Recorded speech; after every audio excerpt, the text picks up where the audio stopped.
Assalamualaikum warahmatullahi wabarakatuh. Perkenalkan, nama saya Ismail sebagai moderator dari materi mutasi yang akan disampaikan oleh rekan saya. Terima kasih. Langsung saja kepada materi yang pertama, yaitu pengertian mutasi. Apa itu mutasi? Mutasi adalah perubahan yang terjadi pada bahan genetik DNA maupun RNA. Kemudian perubahan tersebut bisa terjadi pada taraf urutan gen, mutasi titik, maupun pada taraf urutan kromosom yang disebut abrasi. Kemudian lanjut, sebelum mempelajari mutasi lebih jauh, kita harus mengetahui sejarah mutasi terlebih dahulu. Yang pertama, pada tahun 1901, istilah mutasi pertama kali digunakan oleh seorang ahli botani dan genetika berkebangsaan Belanda bernama Hugo de Vries. Next, pada tahun 1910, Thomas Hunt Morgan, peneliti tentang lalat buah ataupun Drosophila melanogaster, ia menemukan adanya lalat buah jantan yang memiliki mata berwarna putih dan diduga sebagai mutan. Kemudian, pada tahun 1926, Hermann Joseph Muller dikenal sebagai pelopor mutasi buatan. Ia meneliti tentang pengaruh sinar X terhadap lalat buah. Diketahui bahwa sinar X dapat meningkatkan kejadian mutasi. Kemudian lanjut, klasifikasi mutasi. Yang pertama, mutasi berdasarkan jenis sel. Yaitu ada mutasi somatis. Mutasi somatis adalah mutasi yang terjadi pada sel somatis, yaitu sel tubuh seperti sel kulit. Mutasi ini tidak akan diwariskan kepada keturunannya. Kemudian yang kedua ada mutasi gametik.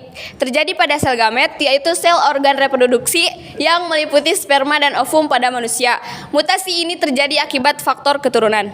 Next. Yang kedua ada mutasi berdasarkan cara terjadi. Yang pertama ada mutasi alami. Mutasi alami terjadi secara alami tanpa campur tangan manusia.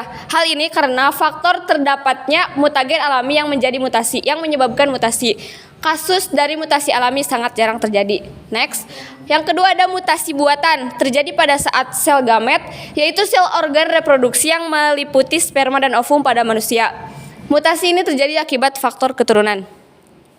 Nah, yang ketiga ada mutasi berdasarkan sifat genetik. Yang pertama ada mutasi dominan. Mutasi dominan ini terekspresi dalam keadaan genotip homozigot dan heterozigot dominan. Gen dominan tersebut kemudian akan membawa sifat penyebab mutasi. Yang kedua ada mutasi resesif. Mutasi ini adalah mutasi dominan terekspresi dalam keadaan genotip homozigot yang resesif. Gen resesif tersebut akan membawa sifat penyebab mutasi. Next. Nah, yang keempat ada mutasi berdasarkan arah mutasi. Yang pertama ada mutasi maju. Mutasi ini mengubah fenotip organisme yang sebelumnya abnormal menjadi normal. Umumnya terjadi secara buatan karena sifatnya membawa dampak positif dan digunakan sebagai teknologi dalam bidang kesehatan. Contohnya pengobatan dengan metode radioterapi. Kemudian yang kedua ada mutasi mundur. Mutasi ini menyebabkan fenotip organisme yang sebelumnya normal menjadi abnormal. Contohnya ada pada penyakit anemia sel sabit yang menyerang sel darah merah. Kemudian yang kelima, mutasi berdasarkan peran bagi mutan. Yang pertama, mutasi menguntungkan. Mutasi ini terjadi dan membuat organisme mengalami perubahan yang menjadi adaptif.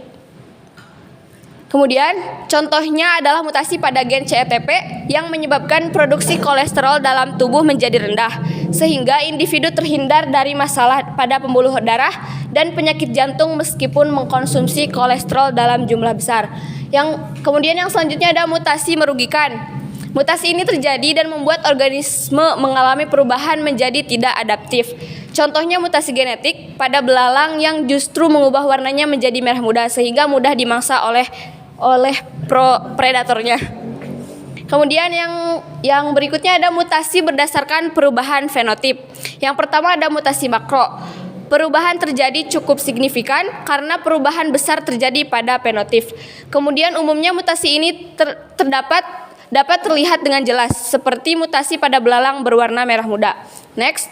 Yang kedua ada mutasi mikro, hanya menyebabkan sedikit perubahan pada fenotip. Mutasi ini seringkali tidak bisa diamati secara langsung dan memerlukan penelitian lebih lanjut. Next. Kemudian ada mutasi berdasarkan tingkatan. Yang pertama ada mutasi gen. Mutasi gen ini perubahan dari suatu individu akibat adanya perubahan pada DNA. Kemudian yang kedua ada mutasi kromosom. Mutasi yang disebabkan karena perubahan struktur kromosom atau perubahan jumlah kromosom.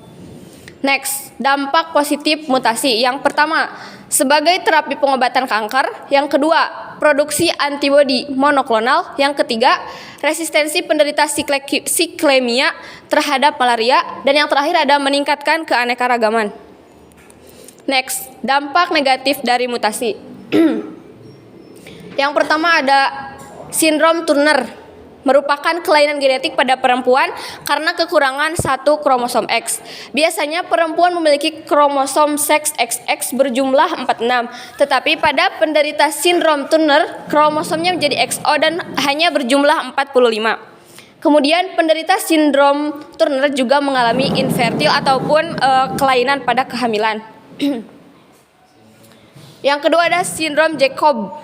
Diderita oleh pria, terjadi karena ada satu tambahan kromosom Y sehingga kromosomnya menjadi XY. Kemudian diwariskan hanya dari ayah yang mengalami kelainan spontan saat pembentukan spermanya.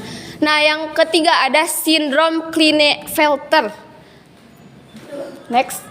Disebabkan oleh kelebihan kromosom X pada pria sehingga menjadi XXY. Cirinya payudara penderita sindrom ini membesar. Next. Kemudian ada sindrom Patau, memiliki nama lain trisomi. Terdapat 3 salinan kromosom yang mengalami kelainan pada kromosom ke-13. Gejalanya yaitu ukuran 1 atau kedua bola mata menjadi lebih kecil, bibir sumbing, jari tengah atau kaki berjumlah lebih ataupun polidaktif. Nah, kemudian yang kelima ada sindrom Edward. Kelainan pada kromosom nomor 18. Cirinya adalah jarinya tumpang tindih dengan posisi telapak tangan yang menggenggam.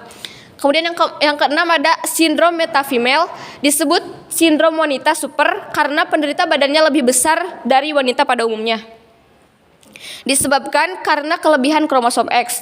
Penderita sindrom ini memiliki kromosom XXX. Mungkin sekian yang dapat saya sampaikan. Terima kasih. Wassalamualaikum warahmatullahi wabarakatuh.